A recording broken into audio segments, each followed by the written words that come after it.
आद्याला रोज असं वाटायचं की पप्पा पार्कमध्ये जातो रोज सकाळी तिचे व्हिडिओ वगैरे बघून. म्हणून आज तिला पप्पाच्या पार्कमध्ये म्हणजे पप्पाच्या जिममध्ये जायचं होतं. म्हणून ती आज पप्पाच्या जिममध्ये गेली होती. येताना हट्ट करून मग ड्रॅगन फ्रूट घेऊन आली आणि नेहमीप्रमाणे 2 घास खाल्ल्यानंतरनं ती मला म्हणाली, "मम्मा तुला पण आवडतं का गं?" म्हणलं, "हो." तर म्हणली, "मग तूच खा." त्यानंतरनं मध्ये आले. किचनमध्ये एवढा भला मोठा राडा पडला होता. मग तो सगळा आवरला. रात्री मला काढायची होती किराणा सामानाची यादी. म्हणून मी डब्यामध्ये चेक करत होते की काय-काय शिल्लक आहे आणि काय-काय संपलंय. त्याची यादी काढत असतानाच आद्या मॅडम आल्या आणि आद्या तिची लिस्ट सांगायला लागली की काय-काय तिला हवंय आणि काय-काय नकोय. त्यानंतर तिच्या पप्पांच्या चाड्या मला सांगायला लागली की आपल्या घरामध्ये सगळ्यात जास्त कोण काय-काय वापरतं, मग तोच संपवतो सगळं. आपण दोघी तर थोडंच वापरतो. तो एकटाच सगळं संपवतो. म्हणून मी तिची लिस्ट अशी लिहित होती तिचं सगळं ऐकून.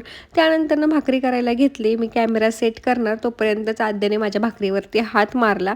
बरं ती तुटली नाही. आणि आज मी दोन्ही साईडनं भाकरी तव्यावरच भाजली होती. त्यामुळे ती व्यवस्थित भाजलीच गेली नव्हती. पण ती हेल्थसाठी चांगली असते म्हणून मी तव्यावर भाजली. तर तुम्हाला पुढे दाखवेलच की ती भाकरी कशी भाजली गेली आहे. आणि आज आमच्या जेवणामध्ये मस्त असं सॅलड आणि उद्या आषाढी एकादशी असून सुद्धा आज आमच्यात खिचडी बनली आहे. का तर आद्यासाठी, कारण आद्याला खिचडी खूप लागते. ती जेवलीच नसती जर खिचडी नसती तर, त्यामुळे खिचडी केली.